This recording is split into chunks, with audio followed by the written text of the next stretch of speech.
Madame la Présidente de l'Assemblée législative du Nouveau-Brunswick, Francine Landry, Madame la Présidente de l'Assemblée nationale du Québec, Madame Nathalie Roy, chers parlementaires et en vos rangs, titres et qualités, c'est pour moi un immense honneur que d'être accueilli, reçu et entendu par l'Assemblée régionale Amérique de l'Assemblée parlementaire de la francophonie pour discuter et parler d'Haïti.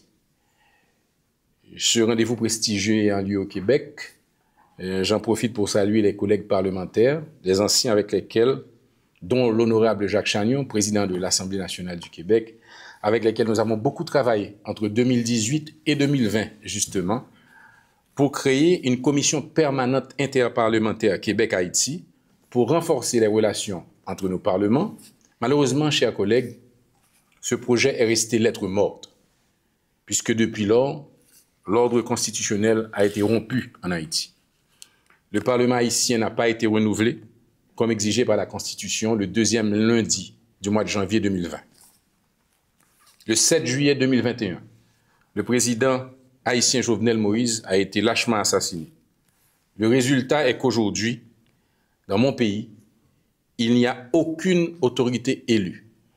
Pas de député élu, pas de maire élu, pas de sénateur élu, pas de président élu.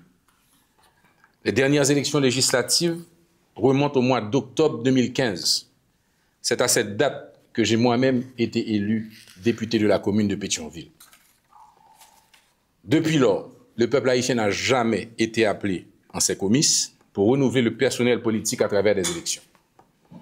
Cela fait donc 10 ans qu'Haïti connaît une descente aux enfers qui s'est accentuée avec l'assassinat du président et qui a ouvert la voie à une transition politique violente, pénible, difficile et qui n'en finit pas. Une lente et longue agonie.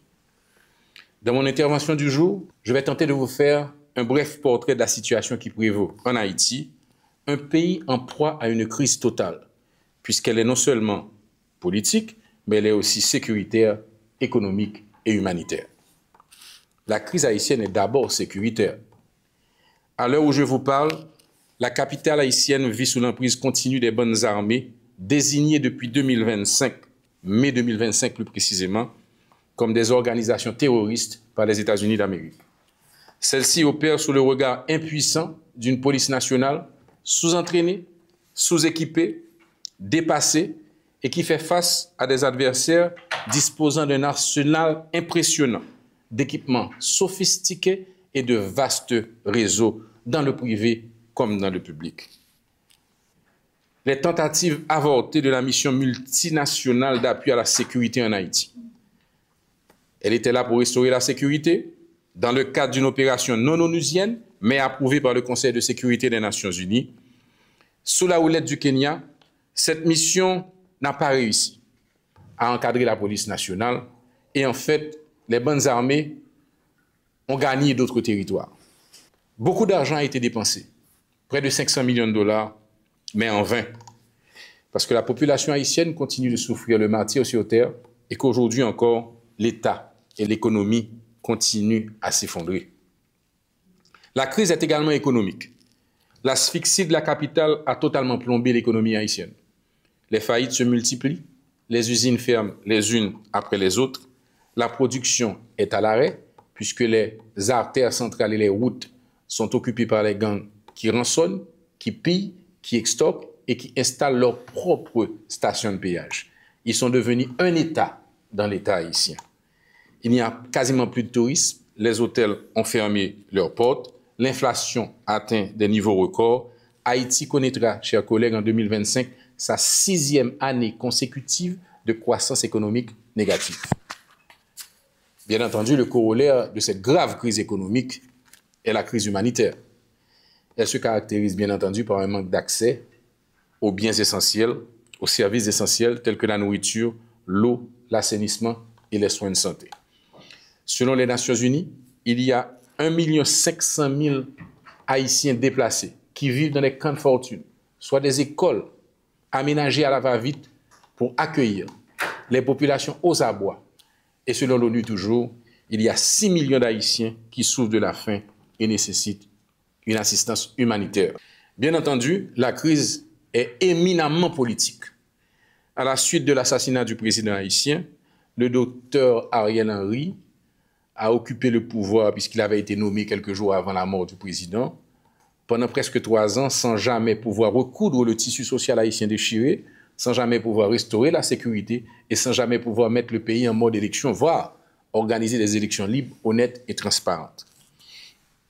Sa démission forcée, le 11 mars 2024, va obliger les principales forces politiques du pays à signer à la va-vite et pour combler un vide à la tête de l'État, lequel vide était menacé d'être comblé par les gangs armés eux-mêmes qui avaient attaqué l'aéroport international et tenu le Premier ministre en dehors d'Haïti.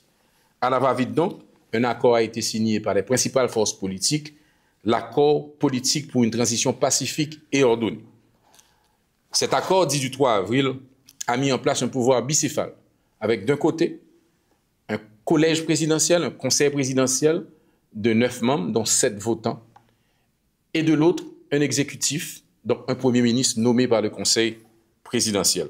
Limité dans le temps, cet accord de 18 mois prendra fin le 7 février 2026 à minuit, date à laquelle un nouveau président et des nouveaux élus issus d'élections transparentes devraient normalement et théoriquement prêter serment. À 6 mois de la fin de son mandat, le Conseil présidentiel de transition est fragilisé aux yeux de l'opinion publique haïtienne, pour une raison bien simple, c'est qu'il n'a jamais pu ou jamais su réaliser les missions essentielles qui étaient les siennes. Rétablir la sécurité, réviser la Constitution et organiser des élections. À ce propos, il est à souligner, Madame la Présidente Landry, puisque vous l'avez signalé, qu'il y a effectivement, dans la feuille de route prévue dans le cadre de cet accord, une révision constitutionnelle. Et c'est vrai aussi que moi, votre serviteur, j'ai travaillé comme coordonnateur d'un groupe de travail sur la Constitution qui a collecté l'ensemble des positions des secteurs de la vie nationale et des partis politiques pour alimenter ceux et celles chargés de rédiger cette révision constitutionnelle. Mais il se trouve que le produit de ce travail qui nous a été remis est en inadéquation avec le rapport que nous avons produit et qui rassemble la position majoritaire des secteurs de la vie nationale. Et il y a certaines dispositions qui ont été prises pour un découpage territorial inédit et une forme de gouvernance administrative semi-fédérale qui affaiblirait l'État et qui risque d'éclater au lieu de renforcer l'État haïtien. Il saute aux yeux, Madame la Présidente, aujourd'hui, que de moins en moins, l'opportunité d'une révision constitutionnelle se fait claire, pour la simple et bonne raison que plus la situation dégénère, plus l'ambiance générale est délétère, et l'urgence pour tous les Haïtiens, c'est de vivre en paix, dans la tranquillité, et non pas de réviser la Constitution. N'empêche, je reste toujours d'avis qu'il faudrait une révision, mais pour autant qu'elle puisse favoriser, faciliter la gouvernance d'Haïti. Chers collègues, au vu de tout ce que je vous ai dit, il apparaît de plus en plus évident qu'il n'y aura pas d'élection à la fin de l'année, tel que prévu dans la feuille de route de cet accord, et il n'y aura pas, au 7 février 2026, des nouveaux élus issus d'élections légitimes. Que faire, Madame la Présidente? D'où ma présence ici, pour essayer, un tant soit peu, d'éclairer vos lanternes et de solliciter une solidarité agissante qui est déjà présente, car je remercie toutes celles et ceux autour de la table qui ont toujours gardé allumée cette flamme de la solidarité pour Haïti, qui se traduit aussi par cette résolution qui a été prise à Dakar sur la question haïtienne. Au nom du peuple haïtien, je vous en remercie. À cette question difficile, il n'y a pas de réponse facile. Devant l'échec du Conseil présidentiel de transition, dont le mandat finit dans 180 jours, il est d'abord urgent pour les groupes politiques et sociaux notoires de se réunir au plus vite pour dialoguer et dégager un consensus suffisant pour trouver une formule de remplacement à ce Conseil présidentiel. Le parti que je dirige en avant participe activement à des discussions avancées et laborieuses avec d'autres forces politiques. À ce propos, les avis sont partagés.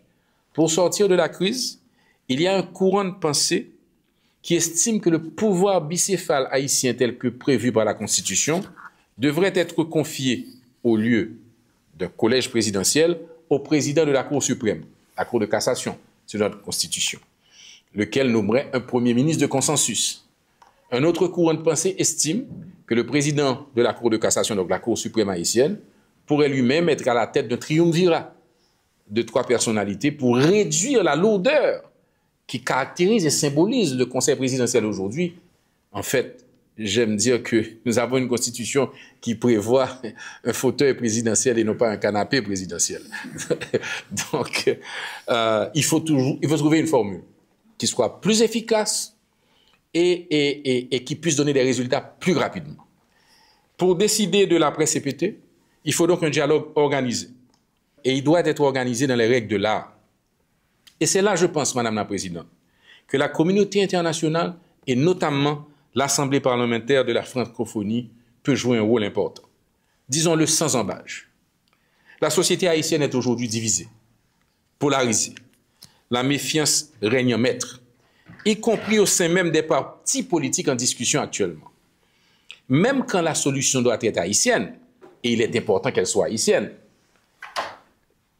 il est important que les discussions soient souveraines, il faut un honest broker. Pardonnez-moi l'anglicisme dans cette éminente assemblée francophone. Je veux parler surtout d'un facilitateur. Facilitateur neutre, impartial, pour organiser la table des échanges. Et c'est précisément à ce niveau que la communauté internationale et l'APF peuvent intervenir. Mais là encore, il y a des violons à accorder. Parce que chacun y va de sa proposition, et il me semble que ces propositions n'arrivent toujours pas à être harmonisées. Le mois dernier, l'Organisation des États américains a proposé un plan qui coûtera 2,6 milliards de dollars pour la reconstruction d'Haïti. Sauf que si nous voulons être honnêtes, nous dirons que ce plan est trop ambitieux. Parce que cet argent, où allons-nous le trouver? Et c'est là que le bas blesse. Il y a urgence pour le moment. Haïti n'a pas besoin d'un plan de reconstruction. Le plan de reconstruction d'Haïti sera fait par les Haïtiens en temps et lieu opportun. Aujourd'hui, Haïti a besoin d'un plan de sécurité pour le rétablissement de la paix, pour l'organisation d'élections et pour que des élus issus d'élections légitimes puissent eux-mêmes avoir le lourd fardeau de décider de l'orientation à donner à leur pays. De notre côté, les États-Unis, de façon plus pragmatique, ont fait une proposition au niveau des Nations Unies. Accompagnés du Panama, ils ont proposé de transformer la mission multinationale de sécurité dirigée par les Kenyans en une mission de suppression des gangs, une force de suppression des gangs. L'idée étant qu'on doublerait la taille de cette force et qu'elle aurait beaucoup plus de moyens pour accompagner la police nationale dans son combat contre les gangs. Le problème reste encore entier, puisque les Américains font une proposition qui, a priori, peut paraître intéressante, mais de l'autre côté, ils annoncent aussi qu'ils vont retirer leur financement aux Nations Unies. Le problème du financement n'en demeure que plus important. En fait, qu'il s'agisse des États-Unis, de l'OEA, des Nations Unies, il faut qu'on puisse en arriver à des efforts complémentaires. Au-delà des problèmes que nous avons connus avec les missions passées, il y a un sentiment largement partagé chez de nombreux pays amis d'Haïti qu'il faudrait plutôt que le Conseil de sécurité de l'ONU transforme la force dirigée par le Kenya en une vraie opération de maintien de la paix. C'est d'ailleurs la position de l'APF au regard de la résolution prise le 30 avril 2025 à Dakar. Résolution prise par la commission politique de l'Assemblée parlementaire de la francophonie. À cela, il y a une logique implacable. C'est que contrairement aux missions multilatérales qui sont des patchwork organisés à la va-vite, les missions de la paix des Nations Unies ont l'avantage de disposer de contingents expérimentés, équipés et habitués à évoluer sur des théâtres de guerre. Que ce soit une organisation de maintien de la paix, OMP, que ce soit une force de suppression des gangs, quelle que soit la terminologie de la force qui va venir en soutien à Haïti, qu'importe. Si le résultat final est le retour de la paix, le retour à la vie, le retour à la normalité, le retour à la tranquillité auquel a droit le peuple haïtien. Je pense que l'OEA peut faciliter le dialogue politique qui est nécessaire, accompagné du groupe d'éminentes personnalités de la CARICOM, et que l'ONU peut agir sur le terrain aux fins d'aider la PNH à rétablir la sécurité. Vu le mandat de l'Assemblée parlementaire de la francophonie visant à promouvoir la démocratie dans l'espace francophone, vous ne sauriez vous-même, et vous n'êtes pas, insensible au drame que vit le seul pays indépendant des Amériques, hormis le Canada, où le français est l'une des langues officielles. Vous devez, nous espérons que vous allez continuer à faire pression sur vos chefs d'État et de gouvernement pour aider concrètement et rapidement à rétablir la sécurité à travers une de ces formules dont je vous ai parlé. Le soutien de l'APF peut être précieux, car la résolution co-sponsorisée par les Américains au niveau du Conseil de sécurité des Nations Unies risque peut-être de se heurter à un veto de la Chine et pourquoi pas de la Russie. Et dans ce jeu diplomatique où il faudra rassembler toutes les forces amies d'Haïti, je pense que vos gouvernements respectifs pourraient aider à faire la différence. Il y a là, chers collègues, une bataille qui en vaut la peine, car Haïti occupe une place fondamentale dans l'histoire universelle en tant que première république noire indépendante du monde, dont le combat pour la liberté a inspiré tant de pays aujourd'hui représentés au sein de l'Assemblée parlementaire de la francophonie. En conclusion, je voudrais vous remercier de m'avoir invité en tant qu'ancien parlementaire pour éclairer vos lanternes sur le cas d'Haïti. Votre invitation m'honore et m'oblige. On est parlementaire pour toute la vie. Député, sénateur, c'est un titre qui élève chacun d'entre nous, chacune d'entre nous, en ce sens qu'il nous impose le culte de l'honneur, le sens du bien public et le devoir de dire la vérité au nom de nos peuples respectifs. C'est ce que j'ai essayé de faire aujourd'hui en vous brossant ce tableau fidèle au droit d'ingérence que plusieurs entre nous avons dénoncé pendant cette 40e session. Nous devons oser opposer le principe de solidarité, de responsabilité et d'assistance à un peuple en danger. Ce ne serait que justice. Merci beaucoup, Madame la Présidente.